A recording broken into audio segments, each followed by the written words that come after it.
Hey guys, welcome to Thursday. So today for English, we're moving on from gerunds for a little bit, and we're going to start talking about some participles. You will, however, be tested eventually over gerunds, participles in the next few concepts that we cover. But today in particular, you're going to be introduced to participles.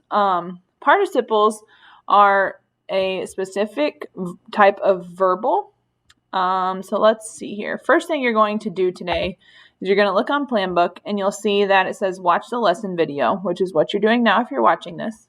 Then it says go over the PowerPoint and the list of irregular verbs, which I am going to do with you now. And once you're done, you have an assignment that will be on Teams called the Participle Crossword. So the first thing is the PowerPoint. This is the PowerPoint on participles. Let me get to the first slide here. One more. Okay, so participles. Basically, a participle is a word that is formed from a verb. It typically occurs whenever you add some type of a suffix to the verb, but there are certain cases where there are irregular formations, and those are on this list of irregular verbs that I have also attached a plan book for you. So up here at the top it says, here's your infinitive, to arise. Okay, and then we will go through present, past, and all of the definitions of that as this video goes on. But these are just different examples of words that they change a little bit. Those are your irregular verbs. So participles as parts of verbs. There are two types of participles. The first is past, and the second is present. And we're going to go through these in depth a little bit more. So present participles, these are the participles that are always formed by adding the suffix ing to the verb. When used with an auxiliary verb, like is, am, are, was, or were, the participle forms a compound verb that describes the action that is in progress. For example, she is babysitting. I am singing. I am singing a song. You are sharing your toys very nicely. It was raining a little yesterday. They were talking too much and got a detention. So anything that adds is, am, are, was, and were, the present participle forms a compound verb. Past participles. Past participle is often but not always formed by adding the suffix of ed to the verb. It can also be paired with an auxiliary verb like was, were, has, and had to show when the action had been completed. So he was finished with the project. Was is your auxiliary verb. And then finished is your participle, but it's a past participle because it had an ed. The cookies were baked. Baked added ed, but it's with were. Fresh this morning. She has burned dinner before. Burned with the ed. And then has. I have lived an interesting life. Have and lived with the ed.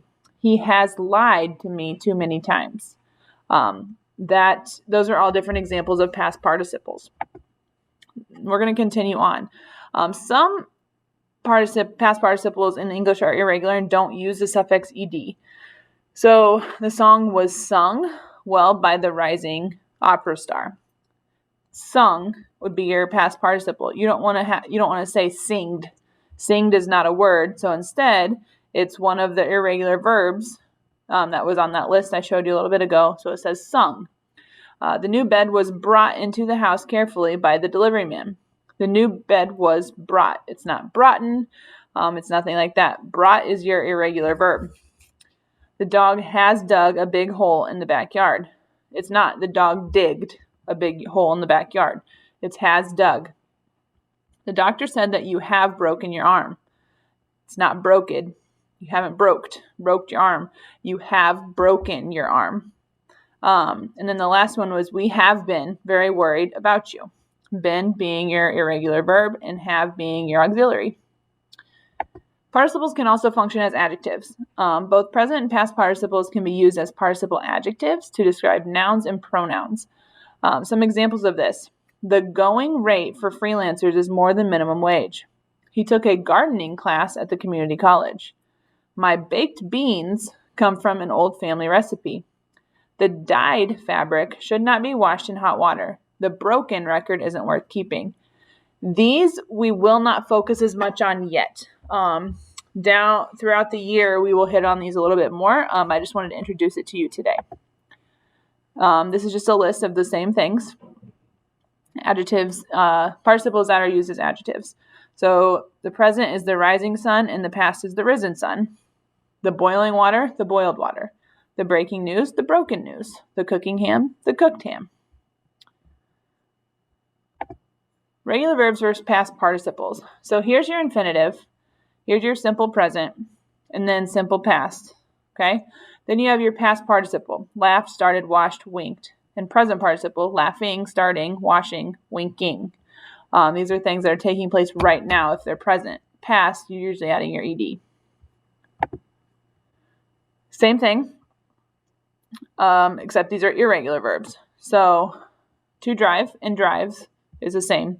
But then your simple past is drove, your past participle is driven, and your present participle is driving. So felt, feeling, put, putting, swam, swum, swimming. Simple past tense. Simple past tense verbs always has just one part. You need no auxiliary verb to form this tense. So because dinner time was near, my dog Oreo bit the spine of Moby Dick and pulled the novel off my lap. Okay, bit is your simple past tense. Since Denise had ignored bills for so long, she wrote checks for an hour straight. Wrote is your simple past tense.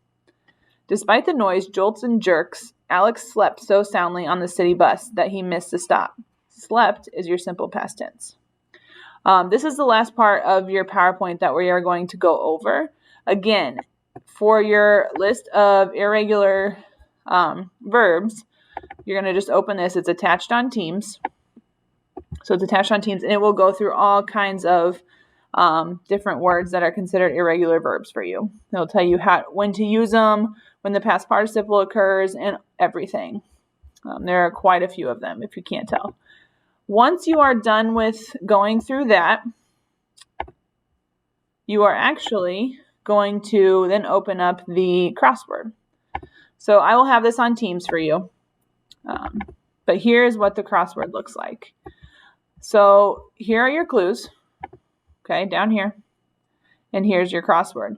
When you type these in, it may not let you type it incorrectly with the number there. So once you answer it, just go ahead and delete the number and type in the letter that you want there. I'll be able to see on my key which number is which. That way it doesn't get confusing where it has like the number 2 and then a letter. So if you have any questions, let me know. And good luck, guys.